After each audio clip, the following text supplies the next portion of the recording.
ಬನ್ನಿ ನನ್ನ ಪ್ರೀತಿಯ ಪ್ರಥಮ ಹಾಗೂ ದ್ವಿತೀಯ PUC ವಿದ್ಯಾರ್ಥಿಗಳೇ, ಮತ್ತೊಮ್ಮೆ ಒಂದು ಇನ್ಫಾರ್ಮೇಟಿವ್ ವಿಡಿಯೋಗೆ ನಿಮಗೆ ಸ್ವಾಗತವನ್ನು ಕೋರ್ತಾ ಇದ್ದೇನೆ. Hope you all are fit and fine. ಎಲ್ಲರೂ ಕೂಡ ಆರೋಗ್ಯ ಹಾಗೂ ಕ್ಷೇಮವಾಗಿದ್ದೀರಾ ಅಂತ ಭಾವಿಸಿದ್ದೇನೆ. ದೇವರೆಲ್ಲರಿಗೂ ಕೂಡ ಆರೋಗ್ಯವನ್ನು ಕೊಡಲಿ ಹಾಗೂ ಒಳ್ಳೆಯ ಬುದ್ಧಿಯನ್ನು ಕೊಡಲಿ, ಓದಿದ್ದು ನೆನಪಿರುವ ಶಕ್ತಿಯನ್ನು ಕೂಡ ಕೊಡಲಿ ಅಂತ ದೇವರಲ್ಲಿ ಆಶಿಸುತ್ತಾ ಈ ಒಂದು ವಿಡಿಯೋವನ್ನು ನಾನು ಪ್ರಾರಂಭ ಮಾಡ್ತಾ ಇದ್ದೇನೆ. Anyhow, without wasting our time, let me start today's video ಪ್ರಾರಂಭ ಮಾಡೋಕ್ಕಿಂತ ಮುಂಚಿತವಾಗಿ ಏನೇನು ನಾವು ಈ ಒಂದು ವಾರದಲ್ಲಿ ಯಾವ ಟಾಪಿಕ್ನ ಬಗ್ಗೆ ವಿಡಿಯೋ ಅಪ್ಲೋಡ್ ಮಾಡಿದ್ದೇವೆ ಅಂತ ಈ ಒಂದು ಅರ್ಧ ನಿಮಿಷದಲ್ಲಿ ಸಂಪೂರ್ಣವಾದ ಮಾಹಿತಿಯನ್ನು ಕೊಟ್ಟು ನಂತರದಲ್ಲಿ ಈ ವಿಡಿಯೋವನ್ನು ಪ್ರಾರಂಭ ಮಾಡ್ತಾನೆ. ಬನ್ನಿ ಸರ್, ನಮಗೆ ಗೊತ್ತಿರುವ ಹಾಗೆ ನಿಮಗೆ ಏನು ಮಾಡಲ್ ಕ್ವಶನ್ ಪೇಪರ್ 1, 2, 3 ಡೌಟ್ ಇತ್ತಲ್ವ, ಎಕ್ಸಾಮ್ 1, ಎಕ್ಸಾಮ್ 2, ಎಕ್ಸಾಮ್ 3 ಅಂತ. ಇದರ ಬಗ್ಗೆ ಸಂಪೂರ್ಣವಾಗಿ ನಾನು ಡೌಟನ್ನೇ ಕ್ಲಿಯರ್ ಮಾಡಿದ್ದೇನೆ. ಇದು ಯಾಕೆ ಕ್ರಾಸ್ ಮಾರ್ಕ್ ಹಾಕಿದ್ದೇನೆ ಅಂದರೆ, ಇನ್ನು ಮುಂದೆ ಯಾವುದೇ ಕಾರಣಕ್ಕೂ ತಾವುಗಳು ಡೌಟನ್ನು ಇಟ್ಟುಕೊಳ್ಳಬೇಡಿ ಅಂತ. ಆ ವಿಡಿಯೋ ವಾಚ್ ಮಾಡಿದರೆ ನಿಮಗೆ ಸಂಪೂರ್ಣವಾದಂಥ ಡೌಟ್ ಏನಿದೆ ಅಲ್ವಾ ನಿಮ್ಮ ಆ್ಯನ್ಯುವಲ್ ಎಕ್ಸಾಮ್ಗೆ ಅದು ಕ್ಲಿಯರ್ ಆಗುತ್ತೆ. ಹಾಗಾಗಿ ತಾವುಗಳು ಈ ವಿಡಿಯೋಕ್ಕಿಂತ ಮುಂಚೆ ಆ ವಿಡಿಯೋವನ್ನು ನೋಡಿಕೊಂಡು ಬಂದರೆ ಎಕ್ಸಾಮಿಗೆ ಏನು ಓದಬೇಕು ಅನ್ನೋದು ಕ್ಲಿಯರ್ ಪಿಕ್ಚರ್ ಸಿಗುತ್ತೆ. Hope you understood. ನಂತರದಲ್ಲಿ ಇನ್ನೊಂದು ವಿಡಿಯೋ ನಾನು ಮಾಡಿದ್ದೆ, ಅದು ಎದರ ಬಗ್ಗೆ ಅಂತ ಹೇಳಿದರೆ ನಿಮ್ಮ ಟೈಮ್ ಮ್ಯಾನೇಜ್ಮೆಂಟ್ ಬಗ್ಗೆ. ಟೈಮ್ ಮ್ಯಾನೇಜ್ಮೆಂಟ್ ಆಯಿತಾ? ಯಾರ್ಯಾರು ವಿಡಿಯೋ ನೋಡಿಲ್ವೋ ದಯವಿಟ್ಟು ಟೈಮ್ ಮ್ಯಾನೇಜ್ಮೆಂಟ್ ಬಹಳ ಇಂಪಾರ್ಟೆಂಟು ಪ್ರೀತಿಯ ವಿದ್ಯಾರ್ಥಿಗಳೇ. ಬೆಳಗ್ಗೆ 4:15 ನಾನು ಒಂದು ಟೈಮ್ ಟೇಬಲನ್ನು ಸೆಟ್ ಮಾಡಿ ನಿಮಗೆ ನಾನು ಕೊಟ್ಟಿದ್ದೆ. ಅದು ಮಲಗಲಿಕ್ಕೂ ಕೂಡ ಸಮಯವನ್ನು ಕೊಟ್ಟಿದ್ದೇನೆ, 2 ಗಂಟೆ. ಅದರಲ್ಲಿ ತಾವುಗಳು ಆ ಒಂದು ವಿಡಿಯೋ ಕೂಡ ಮರೆಯದೆ ನೋಡಬೇಕು. ಇದೇ ವಾರದಲ್ಲಿ ಅದು ಕೂಡ ಅಪ್ಲೋಡ್ ಆಗಿರುವಂಥದ್ದು ಆಗಿರುತ್ತೆ. ನಂತರದಲ್ಲಿ ನನ್ನ ಪ್ರೀತಿಯ ವಿದ್ಯಾರ್ಥಿಗಳೇ ಇನ್ನೊಂದು ಆಯಿತಾ, ಅದೇನು ಅಂತ ಹೇಳಿದರೆ ಯೂನಿಟ್ ಟೆಸ್ಟ್ 2 ಏನೋ ಮುಗಿದೋಯ್ತು. ಪ್ರಿಪೇಟರಿ ಎಕ್ಸಾಮು ಎಷ್ಟು ಅಂಕಕ್ಕೆ ಬರುತ್ತೆ ಹಾಗೂ ಆ ಕ್ವಶನ್ ಪೇಪರು ಯಾರು ರೆಡಿ ಮಾಡ್ತಾರೆ ಹಾಗೂ ಆನ್ಸರ್ ಪೇಪರು ಯಾರು ಚೆಕ್ ಮಾಡ್ತಾರೆ, ಹೌದಲ್ವಾ? ಹಾಗೂ ಏನಂತೀರ ಸರ್, ಎಷ್ಟು ಕ್ವಶನ್ ಪೇಪರಲ್ಲಿ ಪಾಸಿಂಗ್ ಪ್ಯಾಕೇಜ್ ಏನು, ಇದನ್ನೆಲ್ಲದು ಕೂಡ ನಾವು ನಮ್ಮ ಹಿಂದಿನ ವಿಡಿಯೋದಲ್ಲಿ ಡಿಸ್ಕಷನ್ ಮಾಡಿದ್ದೇವೆ. Anyhow, without wasting our time ಈ ವಿಡಿಯೋ ಬಗ್ಗೆ ನಾವು ಈಗ ಈ ವಿಡಿಯೋದ ಟಾಪಿಕ್ನ ಬಗ್ಗೆ ಮಾತಾಡ್ತಾ ಹೋಗೋಣ. ಪ್ರಿಪೇಟರಿ ಎಕ್ಸಾಮು ಇನ್ನೊಂದೇನೋ ಒಂದು 15-16 ದಿನಗಳಲ್ಲಿ ನಿಮಗೆ ಪ್ರಾರಂಭ ಆಗುತ್ತೆ. ಪ್ರಿಪೇಟರಿ ಎಕ್ಸಾಮ್, ಹೌದಲ್ವಾ? ಪೂರ್ವ ಸಿದ್ಧತಾ ಪರೀಕ್ಷೆ ಅಂತಲೇ ಕರಿತೀರಾ. ಪ್ರಿಪೇಟರಿ ಆಯಿತಾ? ಪ್ರಿಪೇಟರಿ ಎಕ್ಸಾಮು ಏನನ್ನು ಓದಬೇಕು, ಏನನ್ನು ಓದಬಾರ್ದು ಹಾಗೂ ಎಷ್ಟು ಸಮಯ ಓದಬೇಕು ಅದರ ಬಗ್ಗೆ ಮಾತಾಡಲಿಕ್ಕೆ ಅಂತಲೇ ಈ ವಿಡಿಯೋವನ್ನು ಸಂಪೂರ್ಣವಾಗಿ ಮಾಡಿದ್ದೇನೆ. ಇಲ್ಲೂ ಕೂಡ ಕೆಲವೊಬ್ಬರಿಗೆ ಬಹಳ ಡೌಟ್ಸ್ ಇದೆ. ಸರ್, ಕ್ಯಾನ್ ವಿ ರೆಫರ್, ನಾವು ಲಾಸ್ಟ್ ಇಯರ್ ಕ್ವಶನ್ ಪೇಪರನ್ನು ರೆಫರ್ ಮಾಡ್ಬೋದಾ, ಈ ವರ್ಷಕ್ಕೆ ಓದ್ಬೋದಾ ಅನ್ನುವಂಥದ್ದೇ ಡೌಟ್ ಇದೆ. ಅದರ ಬಗ್ಗೆ ಒಂದು ವಿಡಿಯೋನ ನಾನು ಮಾಡ್ತಿದ್ದೇನೆ. ಯಾಕಂದರೆ ಬಹಳ ಜನ sir please upload old question papers ಅಂತ ಹೀಗೆಲ್ಲ ಹೇಳ್ತಾ ಇದ್ದೀರಾ.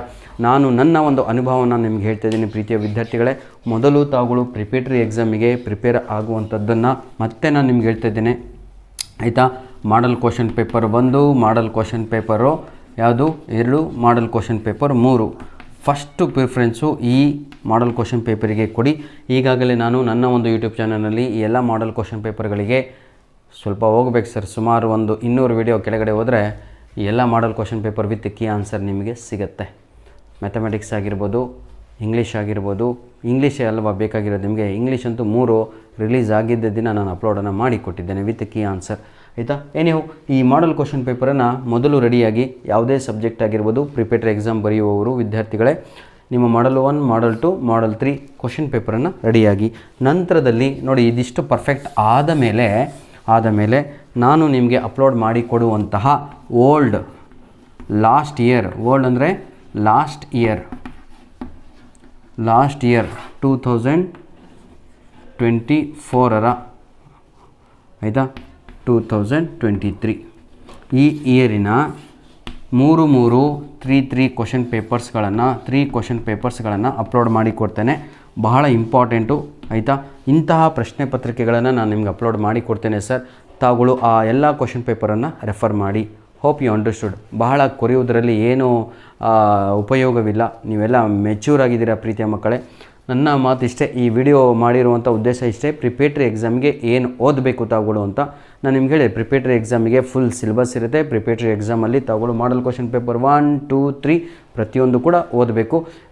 ಪ್ರಥಮ PUC ವಿದ್ಯಾರ್ಥಿಗಳೇ, ನಿಮಗಿರೋದೇ ಒಂದು ಮಾಡಲ್ ಕ್ವಶನ್ ಪೇಪರು, ದಯವಿಟ್ಟು ತಾವುಗಳು ಅದೇ ಮಾಡಲ್ ಕ್ವಶನ್ ಪೇಪರನ್ನು ಓದಬೇಕು. ನಿಮಗೆ ಯಾವುದೇ ರೀತಿಯಾದಂಥ ಬ್ಲೂ ಪ್ರಿಂಟ್ ಕೂಡ ಕೊಟ್ಟಿಲ್ಲ ಅವರು. ಅರ್ಥ ಆಗುತ್ತಲ್ವಾ, ವೇಟೇಜ್ ಆಫ್ ದಿ ಚಾಪ್ಟರ್ಸು. ಹಾಗಾಗಿ ಸಂಪೂರ್ಣವಾಗಿ ತಾವುಗಳು ರೆಡಿ ಆಗಬೇಕು. ಎನಿಹೋ ಈಗ ನಿಮ್ಗೆ ಅರ್ಥ ಆಯಿತು ಅನಿಸುತ್ತೆ. ಪ್ರತಿಯೊಂದು ಸಬ್ಜೆಕ್ಟಿನ ಮೂರು model question paper, old question ಪೇಪರ್ಸ್ಗಳನ್ನು ಅಪ್ಲೋಡ್ ಮಾಡಿ ಕೊಡ್ತೇನೆ. ಇದು ಪ್ಲಸ್ಸು ಆಯಿತಾ. ಇದರ ಹಿಂದೆ ಏನು ಮಾಡಲ್ ಕ್ವಶನ್ ಪೇಪರ್ 1, 2, 3. ನಂತರದಲ್ಲಿ ಕೆಲವೊಂದು ಸಬ್ಜೆಕ್ಟ್ಗಳ ನಮ್ಮ ಹತ್ರ ಇಂಪಾರ್ಟೆಂಟ್ ಕ್ವಶನ್ಸ್ಗಳಿದ್ದಾವೆ ಸರ್, ಇಂಪಾರ್ಟೆಂಟ್ ಕ್ವಶನ್ಸು, ಅದನ್ನು ನಾನು ನಿಮಗೆ ಅಪ್ಲೋಡನ್ನು ಮಾಡಿಕೊಡ್ತೇನೆ ಆಯಿತಾ. ಇನ್ನೊಂದು ಮುಖ್ಯವಾದ ವಿಷಯವನ್ನು ತಿಳಿಸಬೇಕು ನಾನು, 5 ನಿಮಿಷದಲ್ಲಿಯೇ ಸಂಪೂರ್ಣವಾಗಿ ಕ್ಲಿಯರ್ ಮಾಡೋಣ ಅಂತ. ನೋಡಿ, ಯಾವುದು ಪ್ರಿಪೇಟರಿ ಎಕ್ಸಾಮ್ ಬಗ್ಗೆ ಇಂಗ್ಲೀಷು ಸ್ಪೆಷಲ್ಲಾಗಿ ನಮ್ಮ ದ್ವಿತೀಯ PUC ವಿದ್ಯಾರ್ಥಿಗಳಿಗೆ 2 ಮಾರ್ಕ್ಸ್ ಕ್ವಶನ್ಸು, 3 ಮಾರ್ಕ್ಸ್ ಕ್ವಶನ್ಸು ಹಾಗೂ 4 ಮಾರ್ಕ್ಸ್ ಕ್ವಶನ್ಸು ಈ ವರ್ಷ ಇರುವಂಥದ್ದು. ಅವರಿಗೆ 6 ಮಾರ್ಕ್ಸ್ ಕ್ವಶನ್ಸು ಇಲ್ಲ. ಇದು ಅಡಿಷ್ನಲ್ ಆಗಿ ಆ್ಯಡ್ ಆಗಿರುವಂತಹ ಟಾಪ್ ಆಗಿರುತ್ತೆ. 6 ಮಾರ್ಕ್ಸ್ ಡಿಲೀಟ್ ಮಾಡಿ 3 ಹಾಗೂ 2 ಅಂಕದ ಪ್ರಶ್ನೆಗಳನ್ನು ಈ ವರ್ಷ ಇಡಲಾಗಿದೆ. ಹಾಗಾಗಿ ಇಂಗ್ಲೀಷ್ ಕ್ವಶನ್ ಪೇಪರ್ಗಳನ್ನು ತಾವು ರೆಫರ್ ಮಾಡಲಿಲ್ಲ ಅಂದರೂ ನಡೆಯುತ್ತೆ. ಓಲ್ಡ್ ಕ್ವಶನ್ ಪೇಪರ್ಸ್ ಹೇಳುತ್ತಿರುವಂಥದ್ದು, ಯಾಕಂದರೆ ಸ್ವಲ್ಪ ಬದಲಾವಣೆ ರೆಫರ್ ಮಾಡಿದರೆ ತಪ್ಪಿಲ್ಲ. ಆ ಓಲ್ಡ್ ಕ್ವಶನ್ ಪೇಪರ್ಗಳಲ್ಲಿ ಏನೆಲ್ಲ ನಿಮ್ಗೆ ಇಂಪಾರ್ಟೆಂಟ್ ಬರುತ್ತೆ ಎಕ್ಸಾಮಿಗೆ ಅಂತ ಹೇಳಿದರೆ, ಈ 2 marks questions, 3 marks questions, 4 marks questions ಬೇರೆ ಬೇರೆ ಸಬ್ಜೆಕ್ಟ್ ಇದ್ದಾವಲ್ವ, ಅದು ನಿಮಗೆ ಬಹಳ ಹೆಲ್ಪ್ ಆಗುತ್ತೆ. ಆದರೆ MCQs ಹಾಗೂ ಫಿಲ್ ಇನ್ ದ ಬ್ಲ್ಯಾಂಕ್ಸ್ ಹಾಗೂ ಮ್ಯಾಚ್ ದ ಫಾಲೋಯಿಂಗ್ನಲ್ಲಿ ಬಹಳ ಚೇಂಜಸ್ ಆಗುತ್ತೆ. ಯಾಕಂದರೆ ಅಲ್ಲಿಂದ ನಾವು ಬಹಳ ಪಿಕ್ ಮಾಡ್ಬೋದು. MCQsಗಳಿಗೆ, ಮ್ಯಾಚ್ ದ ಫಾಲೋಯಿಂಗು ಹಾಗೂ ಫಿಲ್ ಇನ್ ದ ಬ್ಲ್ಯಾಂಕ್ಸ್ಗಳಿಗೆ ಬೇರೆ ಬೇರೆ ಬೇರೆ ಬೇರೆ ಲೈನ್ಸ್ಗಳಿಂದನೇ ನಾವು ಅದನ್ನು ಪಿಕ್ ಮಾಡ್ಬೋದು, ಆರಿಸ್ಕೋಬೋದು. ಆದರೆ ಇಂಪಾರ್ಟೆಂಟ್ ಕ್ವಶನ್ಸು 2, 3, 4 ಅವೇ ರಿಪೀಟ್ ಆಗ್ತಾ ಇರುತ್ತೆ. ಹಾಗಾಗಿ ನನ್ನ ಪ್ರೀತಿಯ ವಿದ್ಯಾರ್ಥಿಗಳೇ, ಓಲ್ಡ್ ಕ್ವಶನ್ ಪೇಪರ್ ರೆಫರ್ ಮಾಡೋದ್ರಿಂದ ನಿಮಗೆ ಏನು ಕೂಡ ಲಾಸ್ ಇಲ್ಲ. ಓಲ್ಡ್ ಕ್ವಶನ್ ಪೇಪರ್ ರೆಫರ್ ಮಾಡಿದರೆ 80ಕ್ಕೆ ಕಡಿಮೆ ಅಂದರೂ ಲ್ಯಾಂಗ್ವೇಜ್ಗಳಲ್ಲಿ ಅಥವಾ ವಿತೌಟ್ ಸಬ್ಜೆಕ್ಟು, ಅದರಲ್ಲಿ ಕಡಿಮೆ ಅಂದರೂ ಒಂದು 55 ಅಂಕಕ್ಕೇನು ನಿಮಗೆ ಧೋಕ ಇಲ್ಲ ಆಯಿತಾ. ಹಾಗೂ 70 ಅಂಕದ ಪ್ರಶ್ನೆ ಪತ್ರಿಕೆಯಲ್ಲಂತೂ ಒಂದು 40 ಮಾರ್ಕ್ಸ್ ಅಂತೂ ಫಿಕ್ಸ್ ಆಗಿರುತ್ತೆ. Hope you are understanding. ನನ್ನ ಉದ್ದೇಶ ಇಷ್ಟೇ ನಿಮ್ಗೆ ಹೇಳುವಂಥದ್ದು. ಇದು ಪ್ರಾಕ್ಟಿಕಲ್ ಓರಿಯೆಂಟೆಡ್ಡು, ಇದು without practical. Old question paper ಹಾಗೂ ನಾವು ಅಪ್ಲೋಡ್ ಮಾಡಿರುವಂಥ ಇಂಪಾರ್ಟೆಂಟ್ ಕ್ವಶನ್ಸ್ಗಳನ್ನು ನೀವು ಮಾಡಿದರೆ, ಆದರೆ ಇಂಗ್ಲೀಷಿಗೆ ನಾನೇ ಹೇಳ್ತೀನಿ ನನ್ನ ಪ್ರೀತಿಯ ವಿದ್ಯಾರ್ಥಿಗಳೇ, 80ಕ್ಕೆ 80 ಲಾಟ್ರಿ ಹೊಡಿತೀರಾ ನೀವು. ನಾನು ಹೇಳ್ತಾ ಇದ್ದೀನಲ್ವಾ, ಇವೆಲ್ಲ ಬೇರೆ ಸಬ್ಜೆಕ್ಟಿಂದು. ಆದರೆ ಇಂಗ್ಲೀಷು ಯಾರು ನನ್ನ ಯೂಟ್ಯೂಬ್ ಚಾನಲ್ನಲ್ಲಿ ಇದ್ದೀರೋ, ನಾನು ಅಪ್ಲೋಡ್ ಮಾಡಿರುವಂಥ ಪ್ರಶ್ನೆಗಳಾಗಿರ್ಬೋದು, ನೋಟ್ಸ್ಗಳಾಗಿರ್ಬೋದು, ಎಲ್ಲ ಆಗಿರ್ಬೋದು, ಐ ಶೂರ್ ಯು ಮ್ಯಾನ್, ನಾನು ಅಷ್ಟು ನಿಮ್ಮ ಕಾನ್ಫಿಡೆನ್ಸಲ್ಲಿ ಹೇಳ್ತಾ ಇದ್ದೀನಿ. ನಾನು ಹೇಳಿದಂಥ ಟ್ರಿಕ್ಸ್ಗಳನ್ನು ತಾವುಗಳು ಯೂಸ್ ಮಾಡಲೇಬೇಕು. ಆ 3 ವೀಡಿಯೋಸ್ಗಳನ್ನು ಯಾರು ವಾಚ್ ಮಾಡಿಲ್ವೋ ದಯವಿಟ್ಟು, ಒಂದು 20 ನಿಮಿಷದ ವೀಡಿಯೋ ಇದೆ, ಒಂದು 7 ನಿಮಿಷದಿದೆ, ಇನ್ನೊಂದು 12 ನಿಮಿಷದ ವೀಡಿಯೋ ಇದೆ.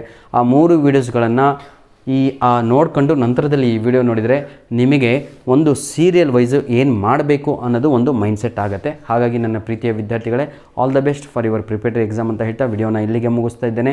ದಯವಿಟ್ಟು ನಮ್ಮ ವೀಡಿಯೋಸ್ಗಳನ್ನು ನಿಮ್ಮ ಫ್ರೆಂಡ್ಸ್ಗಳಿಗೆ ಶೇರ್ ಮಾಡೋದನ್ನು ಮರೆಯಬೇಡಿ.